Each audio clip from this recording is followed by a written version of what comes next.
Hi, my name is Sarah Ratliff, and I will be doing my persuasion speech on mental health. Let me start by asking you a question. When was the last time you took a day off because your mind, not your body, needed rest? In our workplace, we respect sick days. If someone has the flu, they are told to rest. But when someone is mentally exhausted, overwhelmed, or burned out, they are often expected to push through. In times we change that. It's time we change that.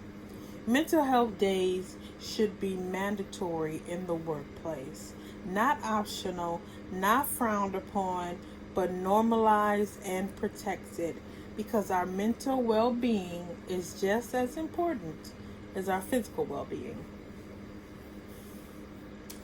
The World Health Organization says that it is an integral mental health is an integral component of health and well-being that underpins our individual and collective abilities to make decisions, build relationships, and shape the world that we live in. If you think about how mental health affects us on a day-to-day basis, it's important that we prioritize our mental health. Depression and anxiety cost the global economy over $1 trillion every year in lost productivity, according to the World Health Organization. That is not just a statistic, it's a wake-up call. That's a huge deal, as people that have high anxiety or depression, as stated, are not always productive. The productivity is low, it's lost.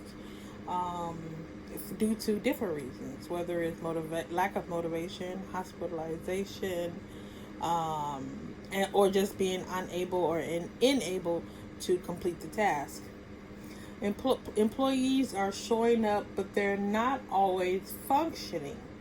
They're stressed, distracted, emotionally drained, and too often they feel like they can't say anything about it.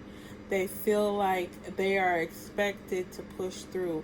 They feel like they are expected to still get the job done under high stress. Being mentally sick, it's just like being physically sick. Being mentally down is just like being physically down in your body. You need to take time to step away, to rest, to recuperate, get respite. So why is this an issue? Because our culture still treats mental health as a private struggle, something to hide or to deal with on your own time. It's not something that's considered something that needs to be addressed openly, or something that your managers or individuals in leadership needs to take into consideration, and they absolutely do. Okay.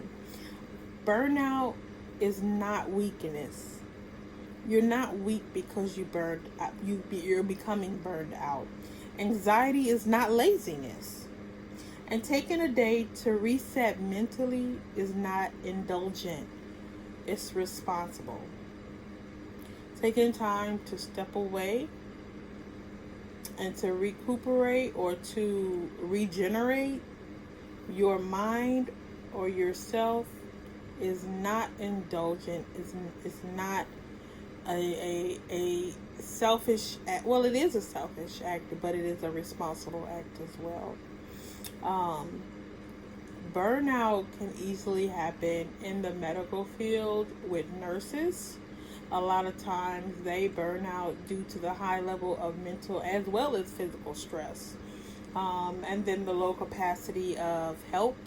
They don't always have the help that they need because there's a nursing shortage, unfortunately, at this time. When companies give employees the space to take mental health days, the result speaks for themselves. Studies show high job satisfaction, increased engagement, reduced turnover, and yes, greater productivity. When you come to work, you're rejuvenated, your mind is right.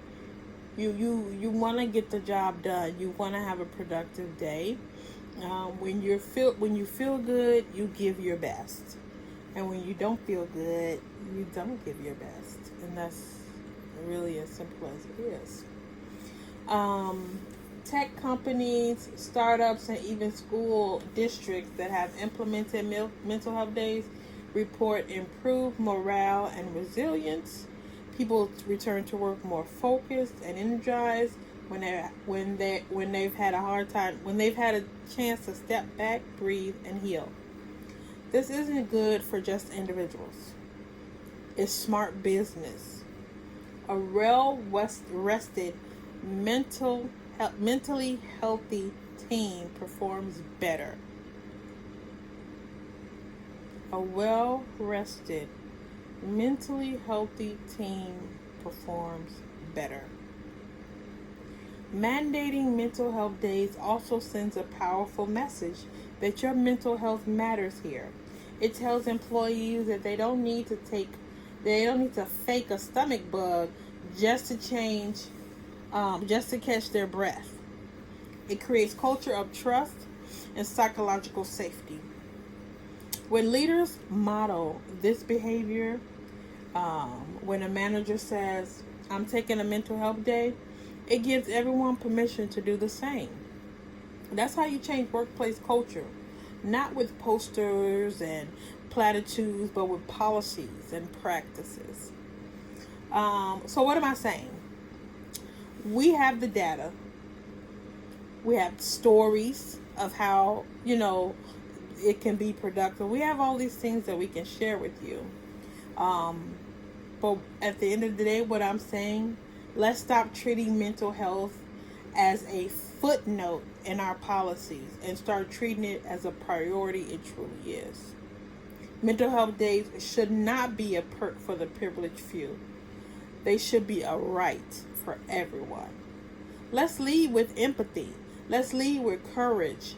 And let's create workplaces where people don't survive, they thrive. Thank you.